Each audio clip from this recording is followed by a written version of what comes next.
Welcome to our new chapter 9 to the Wisdom Workshop. Hi, Julia. Hi, Purvi. Good to see you again. Yes. Our today's chapter is We Are Many, but whom do we identify with?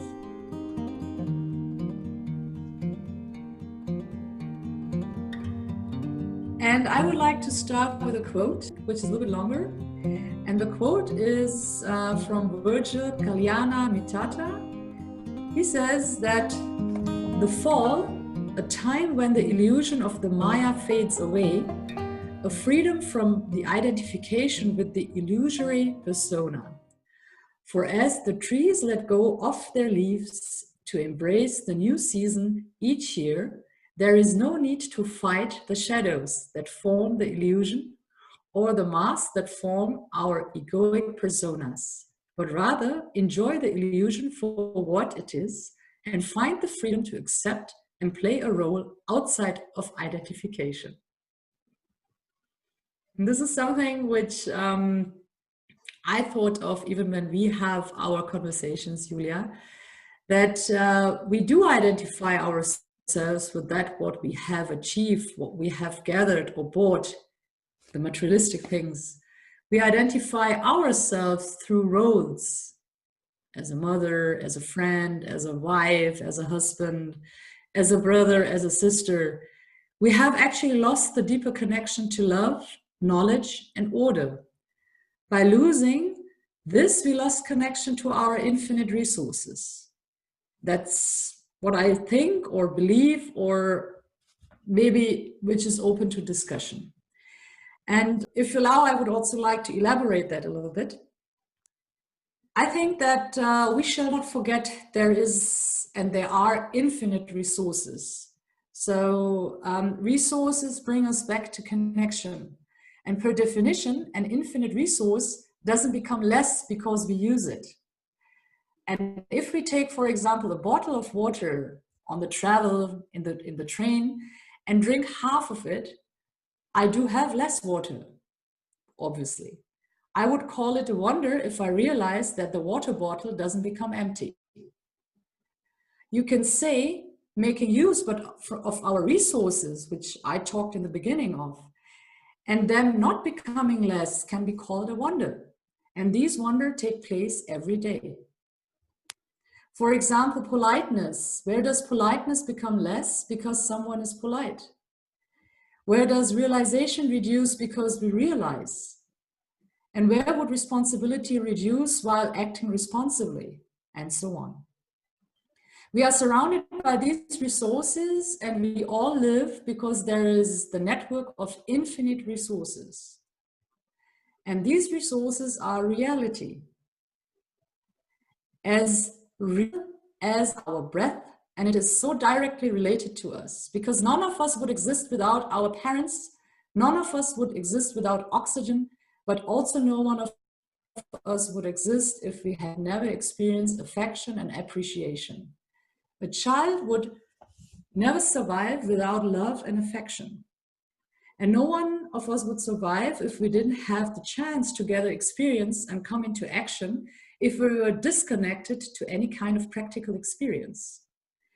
And no one would live any kind of life in dignity if we didn't have realizations and any kind of learnings. This means that these are conditions that do not have to be negotiated in the sense of a discussion about human rights, but are simply immediate conditions of survival. So looking at this, and if we talk about identification, isn't identification kind of attachment? And in the way that we live in the world and kind of thoughts we have in the world. I'm very curious to hear what you say. So this was so much and filled with so many information that I need to start from the beginning, I think. Please. So from starting with your quote, I was just thrown back to the time a couple of years ago when I was really much into the Upanishads, and I heard the story, which is a story that carries me a little bit through this identification topic. It is about a wave in the ocean, and it is a wave which which wants to be different from the others. It wants to be louder and foamier, and it wants to be higher. So each wave in the ocean has their own shape, and as the wind goes, they do their thing. They have some tasks of supplying the water with oxygen or getting rid of CO2 or whatever. So they have their reason for being, but the moment the ocean gets calm because the wind stops, the wave becomes the ocean, and all waves become the ocean. So every wave is the ocean, and then they are all one. So coming to identification, every wave is a wave as individual, and at the same time, every wave is the ocean. The same, I think, is with us human beings. So we all have our own tasks, we all have our own shapes, we all have our colors and cultures and whatever. But if we come and sit and contemplate, we are all connected, we are all one, we are all the world. So in this means, identification, of course, is maybe the illusion, or non-identification is the illusion. Maybe there is no illusion and there is no reality. And this is the game. The same thing as you said talk about resources. And I do a little bit disagree, because the resources which we call resources, air, soil, water, they are definitely at an edge of becoming not enough for so many human beings we are. The thing is how we consume and how we create our living among them. The other things that you call resources, emotions, thoughts, inner voices, those I would not consider to be resources as such, rather as choices we make in living together, and again in identifying us with each other and coming into belief systems, and then identifying ourselves with the belief system of others. So I think we need to really separate between resources and between things we really need in order to survive. So we don't need love in order to survive, but we need water. And I am the one who really fights for love. And of course we need love in order to survive as human race, but we do not need love in order to survive as individual being. So here we go as we come on identification with things, and identification causes suffering. So the moment we identify ourselves with the things we need in order to survive as individual, it is something different than we consider to being important for the survival of all kind. Wouldn't you say that, first, other way around, I agree that we are talking of different resources. We are not talking about the resources, the materialistic resources, which keeps us as humanity alive, and we are really not dealing with them in the correct way, which we have also discussed in the previous chapters, that there needs to be a change. On the other hand, we are also talking, what I'm talking about or speaking about is the resources which are there, endlessly there, but we got disconnected from them. And I would dare to say that this kind of disconnection also brings us to the disconnection where we are right now as human beings. Because as long we consider certain things from outside as a resource to only survive, which our physical body definitely needs. We need water, we need food, yeah? But the way how we handle we handle certain things, how we treat each other, that we do dare to say that there are people who are less valuable than I am, or there are creatures like animals that are less valuable than others are. that it leads towards these actions that make scarcity visible right now? Let me try to explain what I wanted to say in a different way. So we are all individuals, like the waves in the ocean. We are all human beings, and we all have inside of us, we are all made out of cells.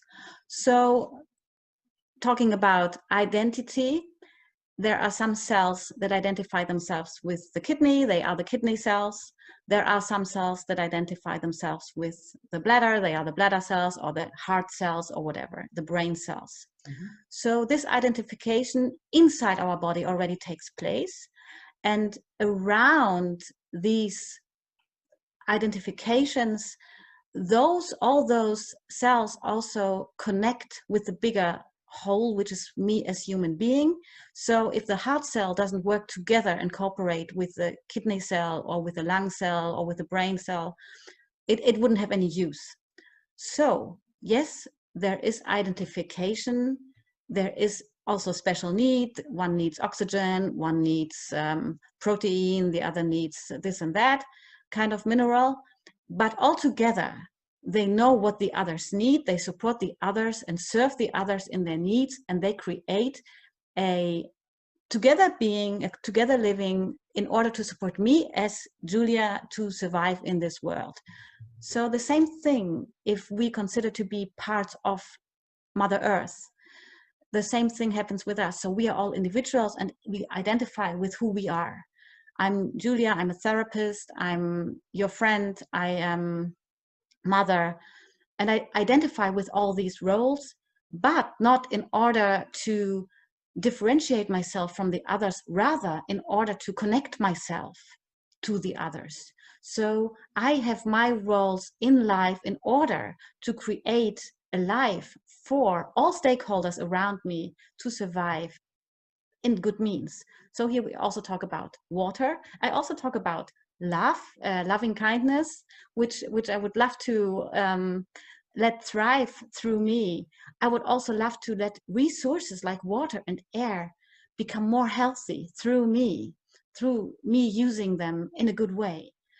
And overall, we can make it bigger, bigger, bigger. And if we look at Gaia, and there is again the same, there is a shape. Mother Earth, Gaia, considered to be the blue marble. We call it spaceship Earth. And again, you can break it down into these tiny cells, if we call it brain, kidney, whatever. And this is what we call critical zones. And the critical zones are, again, areas which are on Mother Earth, which are the spaces around us. And around me, there is the ground, the soil quality, the water quality, the air quality. And then again, it's me serving it. So we can break everything down, down, down, down, down into the smallest cell, and we can break it, we can all connect to the bigger. So if we talk about identification, it is identification with us as individual. It is identification with the bigger whole, us as Germany citizens, us as Europeans, us as world citizens, us as Gaia, or even us as one soul. So yeah. We are actually saying the same. What I understood right now, you are also agreeing or not, you just correct me, that to get a connection to oneself is important in order to feel the connection to the others and to Gaia. Is that correct? Yes. Yeah, so we said actually the same thing. What I wanted to say is that by realizing that there are infinite resources which are not to be immediately seen, which are not to be immediately touched with your hands, a haptic, which are within us, which are already there, but somehow we got disconnected to them. And if we get connected to them again, we would have total different actions towards the outside world. We would treat each other totally differently. We would, that is where, what I believe in, I think that's also what you said. Yeah, I'm just thinking about, this philosopher Hegel, And I think we just very shortly some time ago talked about his metaphor of the sock with the hole has much more impact than the sock without the hole. So if we have two socks on and one has a hole, we will feel the hole much more. Why is that? Because we can feel if something is lacking more than when the thing is happy and everything is fine.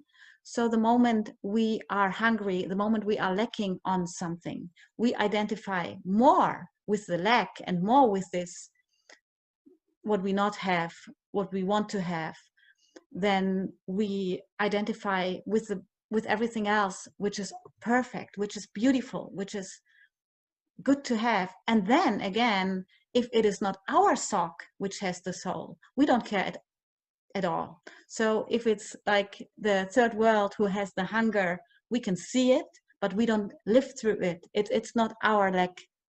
So this is, I think, a little bit what you just said. Yeah. And you know, these thoughts come actually, just to get an idea why I came on these thoughts, they come from actually from the constellation work, where people, or my experience, not others, my experience shows that through history in my life, whatever it was, I really got disconnected and lost kind of trust in the bigger thing, you know. So we do come as a baby in this world with the biggest trust, which gets lost somehow during the upbringing and so on. And getting back to this connection and feel it, in to say, look, there is enough of, actually there is empty of infinite of love is there. There is enough of order, and there is enough of emotions which are also positive, which do make us part of our being. Yeah.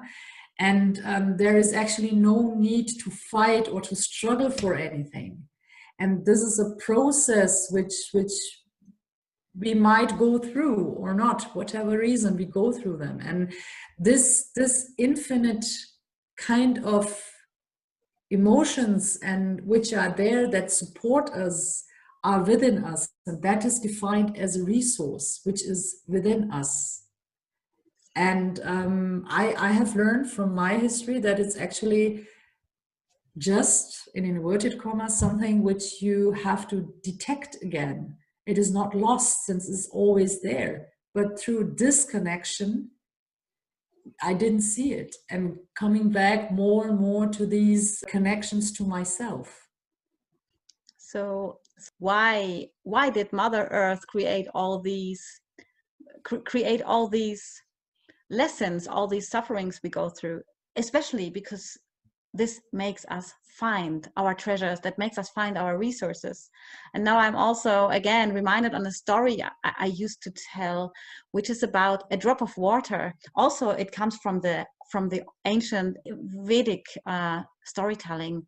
It is a drop of water which lies on the leaf and says, oh, it's so beautiful here, I could live here forever. And then the sun takes it up and it goes all the way in the sky on the cloud, and it looks down to the earth and says, wow, this is beautiful, I want to be here forever. But the sun pulls up more and more and more other water drops, and at one point there comes the cloud is too full, it starts to create a thunderstorm, the drop of water falls down on the mountain as snow, it goes then down to the next river, and in the end it lands in the ocean and says, wow, this is where I always wanted to be. Here I belong into this ocean. And so this, actually, it has always been in this world where it was supposed to be, but always on every place where it then got through distraction, it's thought about, why am I here, what can I live through here, what is interesting here, what is beautiful here, what is challenging here. And I think this is also us human beings. We are already on a place called Earth, which is ours. We are already here. We are just allowed to be who we are, and we can just identify with whom we are as we are in this beautiful place called Earth. And it doesn't matter where we are and how life distracts us. Life is beautiful. And I think this is, I mean, it is just a very simple thought, because we all are looking for purpose. We are looking for creating our businesses. We are looking for paying our rent, having our children going to beautiful schools and stuff. But if we break it down very simply, it's just about being. That reminds me of a wonderful quote which Deepak Chopra again said. He says that whatever mistake you have made about who you are is temporary. Your true identity has remained untouched. You have never sinned against it or affected it in any way except to lose touch with it. That's actually what you were saying, to bring it in. Yes. We are the ocean, part of the ocean. Yes. We are the ocean. Yes. We are one. Yes, we are one. Wonderful. We could actually end it here, right? Yeah. I think that was a wonderful, nice final word where we can stop our thoughts and go ahead very, very soon with the next chapter. And thank you very much, Julia, for sharing your thoughts. And I'm looking forward for the next one. Thank you. I look forward to. Ciao.